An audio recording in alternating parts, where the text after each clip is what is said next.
मुंबईमध्ये सह्याद्री अतिथीगृहावर झालेल्या बैठकीनंतर आज एक शिष्टमंडळ लक्ष्मण हाकेंची भेट घेणार आहे। वडीगोद्री इथे जाऊन शिष्टमंडळ हाकेंची चर्चा करणार आहे आणि या शिष्टमंडळात छगन भुजबळ, उदय सामंत, गिरीश महाजन, अतुल सावे, धनंजय मुंडे हे मंत्री असतील, तर त्यासोबत गोपीचंद पडळकर, समीर भुजबळ आणि प्रकाश शेंडगे यांच्यासह महत्त्वाचे ओबीसी नेते सुद्धा उपस्थित असतील।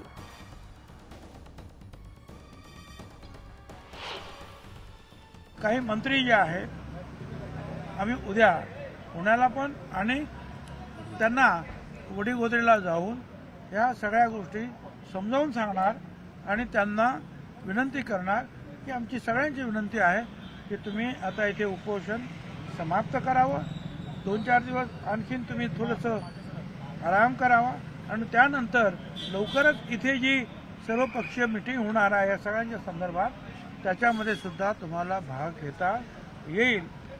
अशा प्रकारे आपण सगळी तयारी करूया। दरम्यान प्राध्यापक लक्ष्मण हाके यांच्या मागण्या काय आहेत त्यावरती एक नजर टाकूयात। ओबीसी आरक्षणाला धक्का लावू नका, आरक्षणाला धक्का लागणार नाही याचं लेखी आश्वासन द्या, ही प्रमुख मागणी लक्ष्मण हाके यांची आणि त्यासाठीच उपोषण सुरू आहे।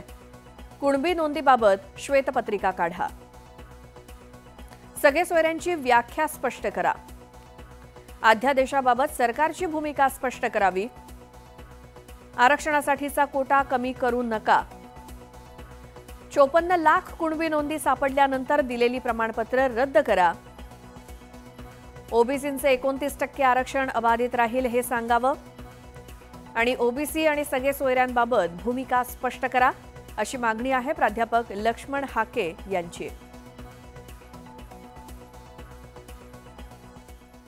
म्हणजे काय तुम्ही खाडाखोड करून नोंदी तयार करणार का? मी माझं उपोषण सुरू झालं त्या दिवसापासून अर्लियर करेक्शन आत्ता माझ्याकडे पुरावे तुम्हाला दाखवायचं म्हटलं तर पेनानं खोडलेले, नावाच्या पुढं कू, नावाच्या मागं कू, इथल्या सगळ्या स्क्रुटिनी करणाऱ्या अधिकाऱ्यांना म्हणजे जात पडताळणी अधिकाऱ्यांना आणि जात प्रमाणपत्र इश्यू करणाऱ्या सगळ्या अधिकाऱ्यांना माझे हात जोडून कळकळीची विनंती आहे, तुम्ही जर लाखो सर्टिफिकेट जर बोगस डॉक्युमेंटच्या द्वारे काढत असाल आणि गव्हर्नमेंटच्या संरक्षणात काढत असाल तर मग या ओबीसीनी आरक्षण संपलं असं समजायचं का?